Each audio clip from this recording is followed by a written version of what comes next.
Welcome to the 50th episode of Gun News Australia. In this, we speak with the Liberal candidate for Albany, BROUGH, about the upcoming state election in Western Australia. Now, Tom's a shooter, but he's never been afraid to stand up in support of the shooting sports.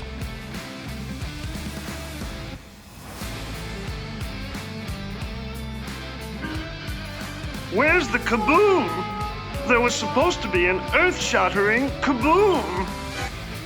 Welcome to the Gun News Australia podcast. It's the podcast for Australian shooters who just want the political interference taken out of shooting.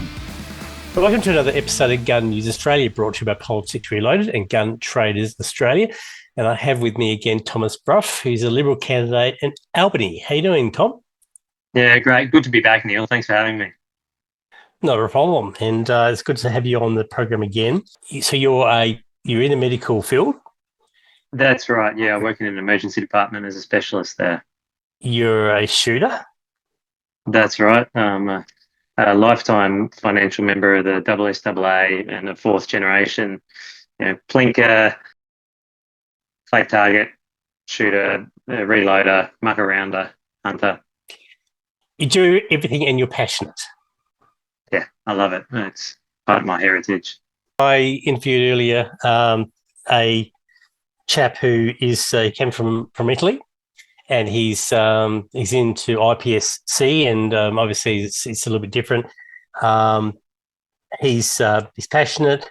I'm passionate. I'm a one-issue voter now. I've become a one-issue voter over the years because of the way that we've been treated by governments on the thing that I think is close to us. And I think it's interesting to see people come out of the woodwork now who are very much aligned with that ethos, that this matters to them. It's close to their heart. It's not an optional thing. It's not like something they can just dispense with, say, yeah, okay, I'm going to, sort of just toss shooting out the window. It doesn't work that way. Yeah, and I think for non-shooters, they find it very difficult to understand that there is a subsection of people who enjoy shooting who it has become a single issue voter, a single issue for them for their voting. And yet I was out at Albany Rifle Club last week just talking to them and introducing myself as a sort of candidate. And the heterogeneity in baseline sort of voting blocks was fascinating. There were lifetime Labor people, union guys, there were lifetime Nats, lifetime Libs, and then sort of, mixture of agnostics. And just about everyone in that room had said for them in the WA electoral cycle, this time it was personal, and it didn't matter how much, for instance, they were tied to their union movement or their sort of, working class Labor roots. They were done with that. And it's tricky to help people who aren't part of firearms culture understand what the symbolism is of attacks that the government does on this sport. It's interesting. The couple of things that I wrote down here was the word agnostics. I think that's a good way to describe, the them and us thing. It's not really them and us. It's actually shooters and non-shooters who, simply for good, understandable reasons, watch TV and they get their education on firearms from TV. It's movies. It's John Wick and, the news and that's it. They know that there's Olympic sport, but they don't hear that. They hear other stuff. And you said personal too. And I think it cuts to the bone. That's why I think, well-educated people who might be getting on in years have come around to being one issue because they hear nothing but these attacks. Yeah, and I mean, we can sort of follow the conversation where we go. And I have written to the commissioner, which I'd sort of like to share, the police commissioner. But on that issue of cultural divide, I was part of a conversation with some people who I thought were oriented to freedom and liberty, and heard them talk about, well, why do you need more than 5 guns? And every shooter will be familiar with the comparison of, well, why do you need a car that can go faster than 110 k's an hour? Why do you need more than one kitchen knife? Da da da da da. And the cultural milieu in which firearms is, it's really changed.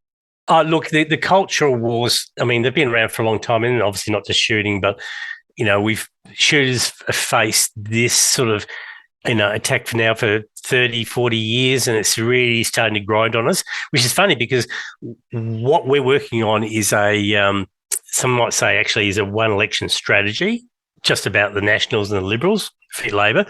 I see them being much, much, much longer because, as I said, 20, 30 years doesn't phase us. You're still hearing about stuff from 96, 30 years ago nearly.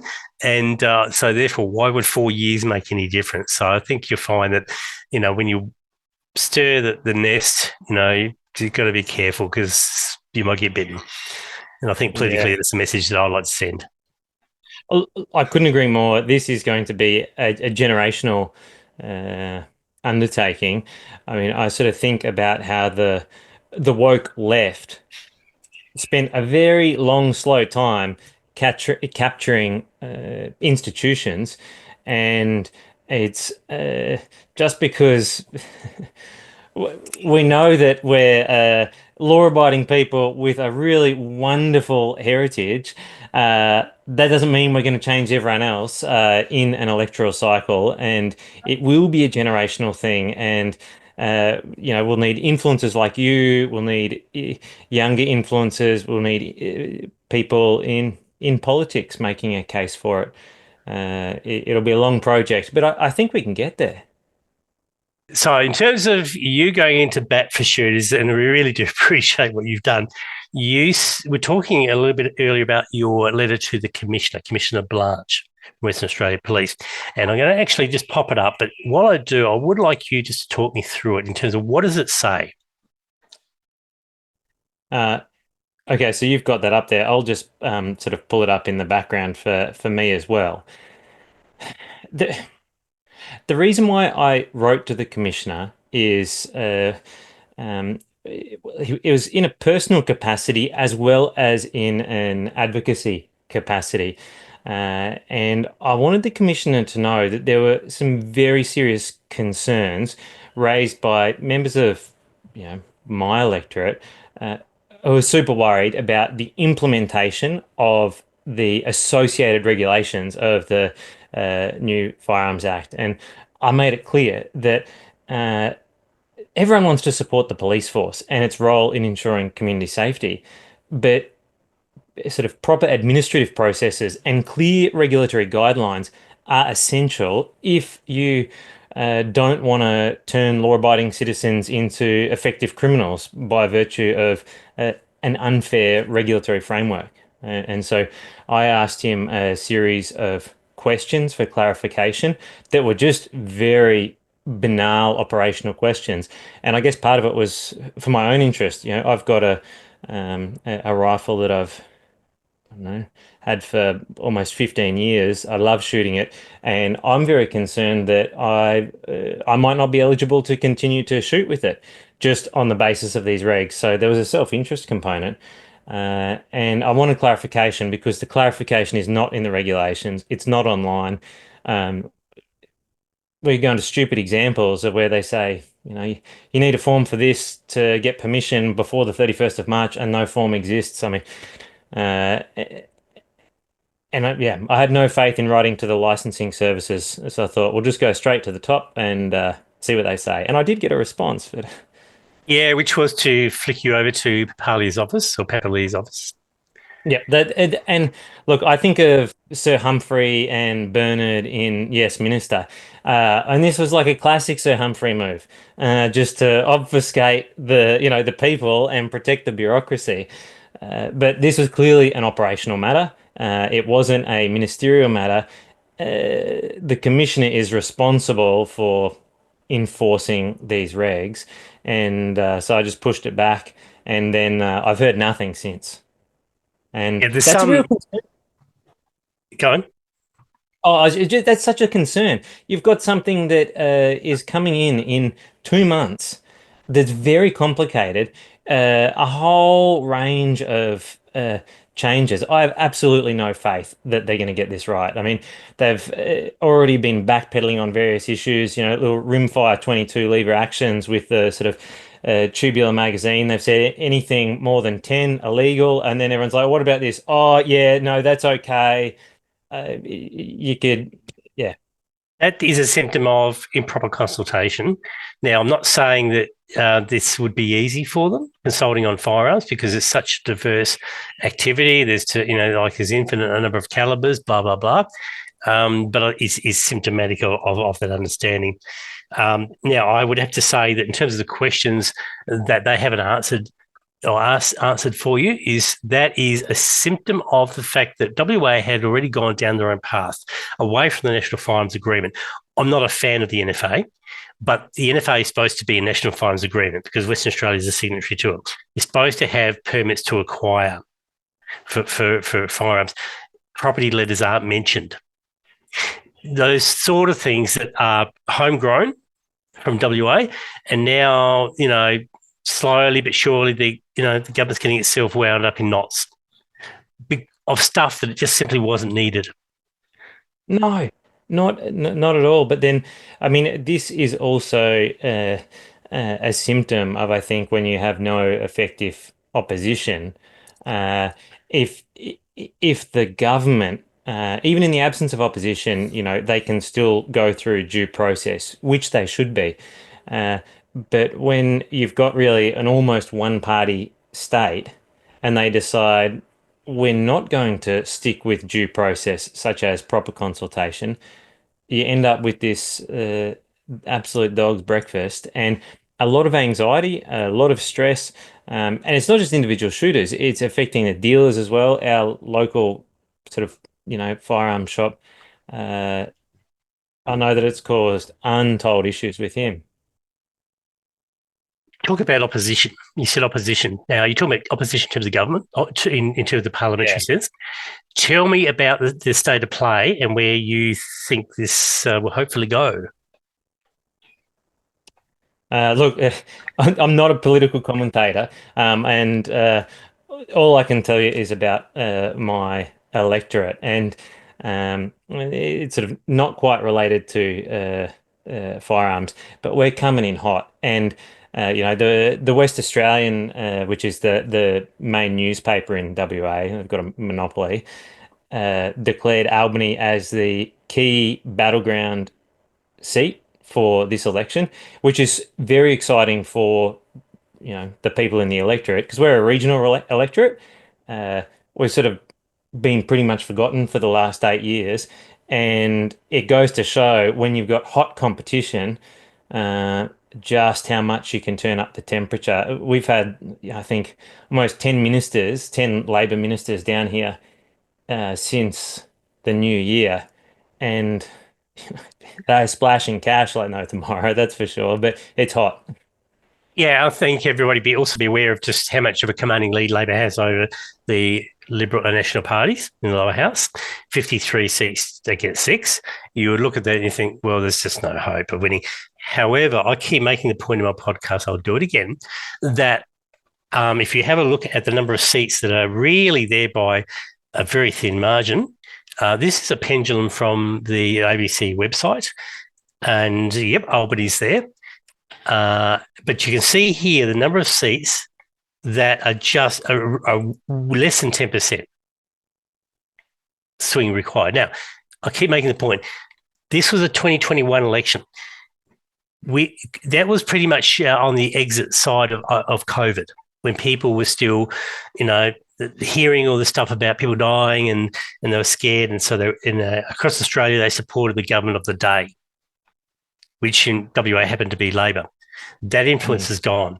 So you could almost look at that list and say, anything less than, I reckon 7-8%, they're gone. They're gone to the Liberal National Party, Liberal and National parties. So that brings the numbers without anything else just really back into play. And of course, you've got live exports and you've got a whole range of other things that are affecting the psyche of the electorate. What other issues are out there that people are concerned about? Well, look, for my electorate, I think it's probably the same as most regional electorates. It's neglect in terms of healthcare. It's neglect in terms of enabling housing supply to increase through red tape and difficulty in getting critical infrastructure.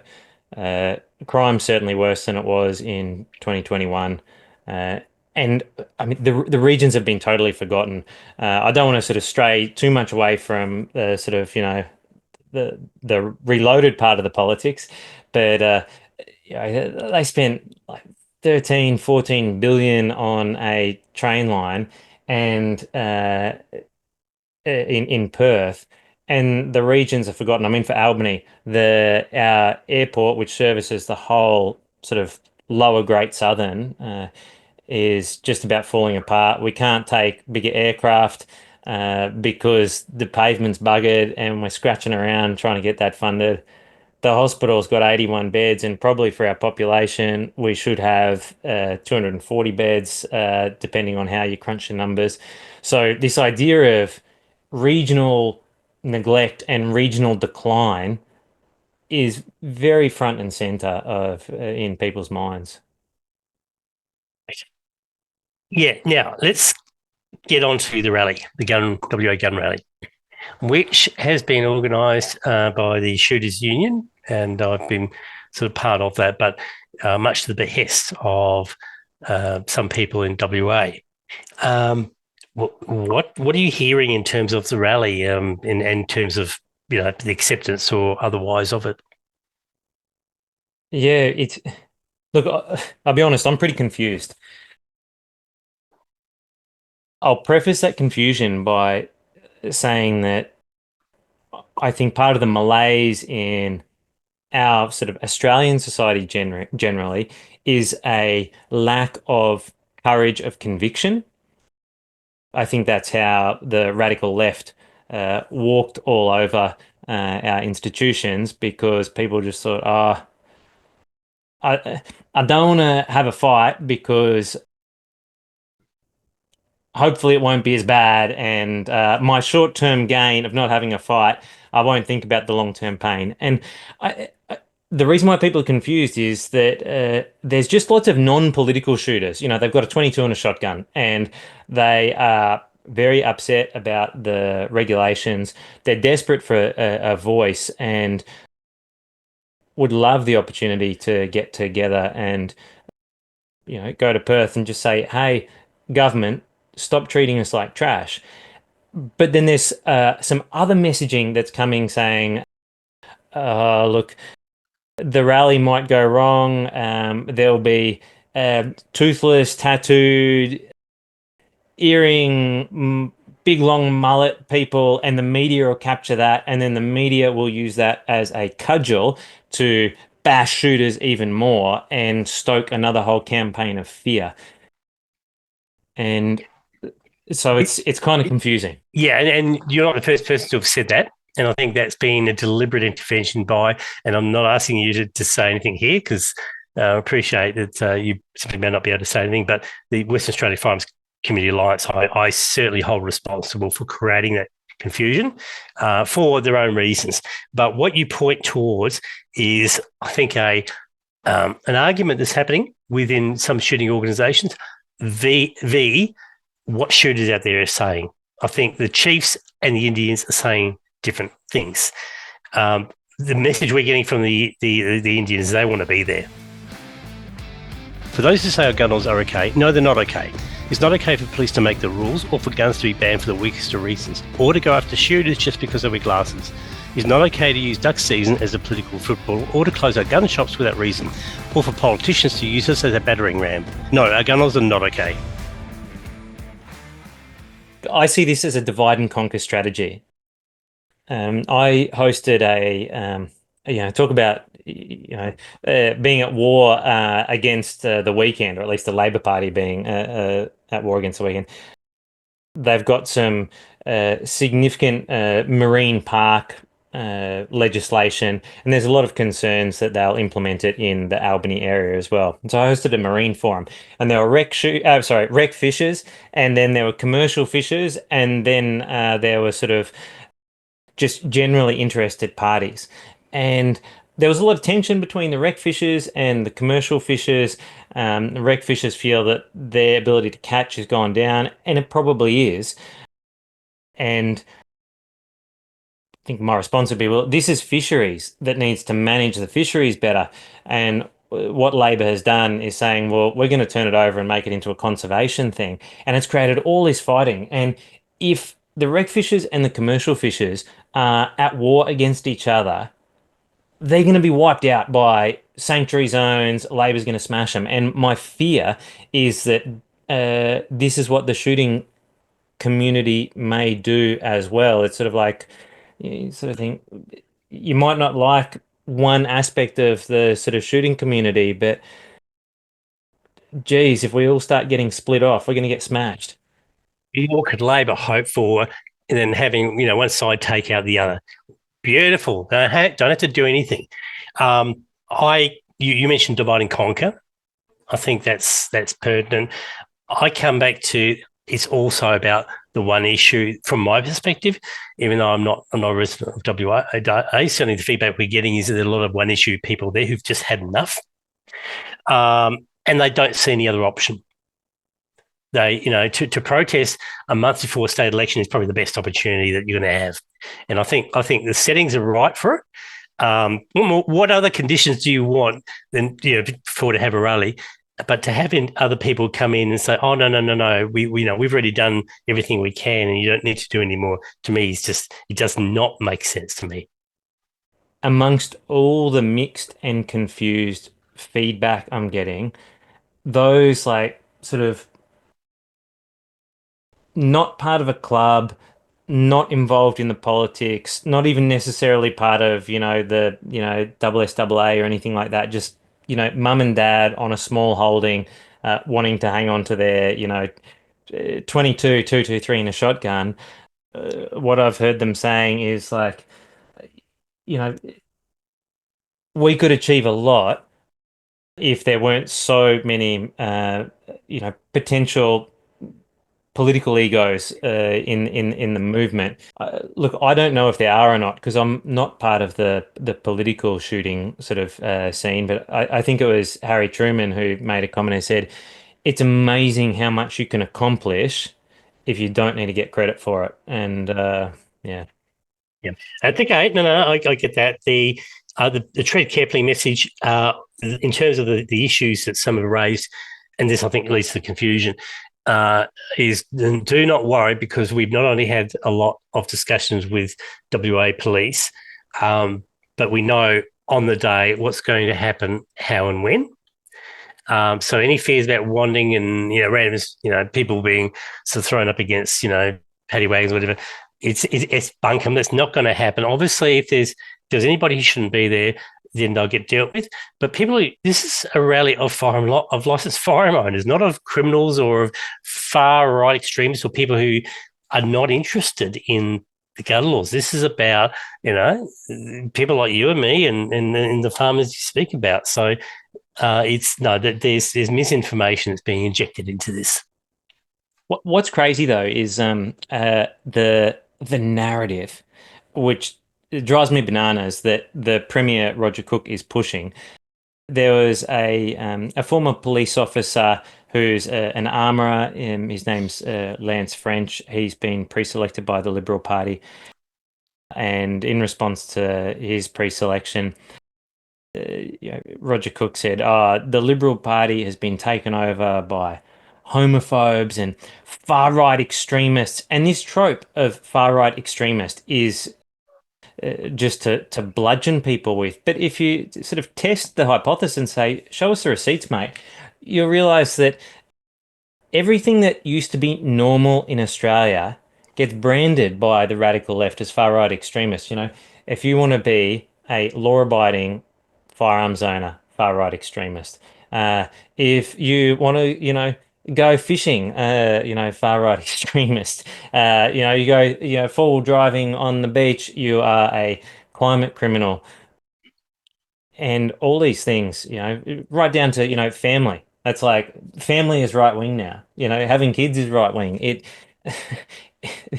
doesn't make any sense in their historical perspective.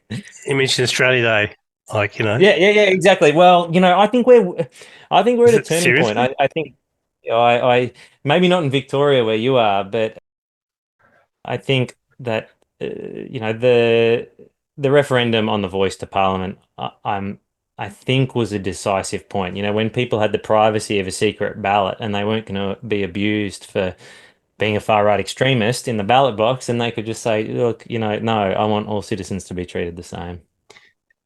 I think that's why both the WA state election and the federal election could throw up some surprises. I think I just say that. Now, by the way, just on the rally, if there's any doubt, we have a couple of former police officers who are very much involved in the organisation of this. So don't worry, we've got all that stuff in hand. So all the stuff that people are being told, you can forget about it. It's simply not true. Neil, can I just ask a question on that? So, what do you say to the shooters who are genuinely concerned that the media backlash from a kind of gotcha interview with just run-of-the-mill law-abiding shooter that's then weaponized into making the whole community look bad, therefore don't go to the rally? Like, what would you say to those people? I think, though, that if they're going to be balanced, and I think they will be balanced, that they'll go to the pro side, and in fact, they'll probably interview Shooters Union, who will provide a much more convincing response than, and let the viewer judge it. You're going to listen to some rabid lefty, or you're going to listen to somebody who is there for trying to deal with a decent policy, position. I don't know who they're going to go to. I don't think you're going to find any people wearing swastikas or anything like that. I'm sorry, but it's not going to find. They're not going to get licenses, right? If they're that mind, if they do get licenses, that's actually the fault of WA Police. So no, the sort of people who you're going to get at the rally are going to be your middle-aged farmer. There's going to be sort of the pregnant wife and the kids and that sort of stuff. They're the people who are going to be at the rally. So no, good question. Thank you for that. Not a Dorothy Dixer, but that's all right. No, sorry, I just because I know guys who sort of are worried that they don't have as much faith in the local media as you do. In terms of the behaviour of the rally, I mean, I point to 96 and other years where none of that happened. Okay. In terms of the media, I think there's left and right media. I mean, you've got your radical lefty, crap over there. ABC. I had another name in mind. It's the one that Papali uses quite a lot. But there's others there that will actually will provide balanced coverage. I mean, they're duty bound. I mean, journalists really have to actually cover both sides. They get in trouble if they don't. So no, my message is there really is no reason to think that it's not going to be anything other than just what it's advertised to be, which is a peaceful rally by licensed gun owners. And who are they? They are doctors, they're lawyers, they're people like you, they're farmers, they're bureaucrats, they're police themselves. That's who they are. So if they're going to create anything out of that, they're stretching it. So, Tom BROUGH, you're standing in the city of Albany. I'll just say, for anybody in the Albany area, the message is very simple: vote one Liberal. That is very gracious, Neil. Well, vote one Tom BROUGH. But the sort of follow-up message I'd say is make sure that you put the Greens last. And if there's no Green running at the moment, there's not. Make sure Labor goes last. They have trounced with absolute disregard our heritage, and they need to learn the consequences of that. The Greens have not pre-selected anybody yet? Not that I'm aware of. There's certainly there's a local person who will run in the upper house, but from the lower house, no. Okay, that means they're going to scrape the bottom of the barrel as much as they can. Okay. Yeah. Tom BROUGH, Liberal candidate for Albany. Vote 1 for you. And look, thank you very much for your time. Really appreciate it. Likewise, Neil. Thanks very much. Great talking to you again. Likewise. I hope you enjoyed this episode of Gun News Australia. Make sure you subscribe to the podcast and that you're on our email list. And don't forget to check the episode notes, because that's where you'll find out how to support the show. We'll see you in the next episode of Gun News Australia, brought to you by Politics Reloaded.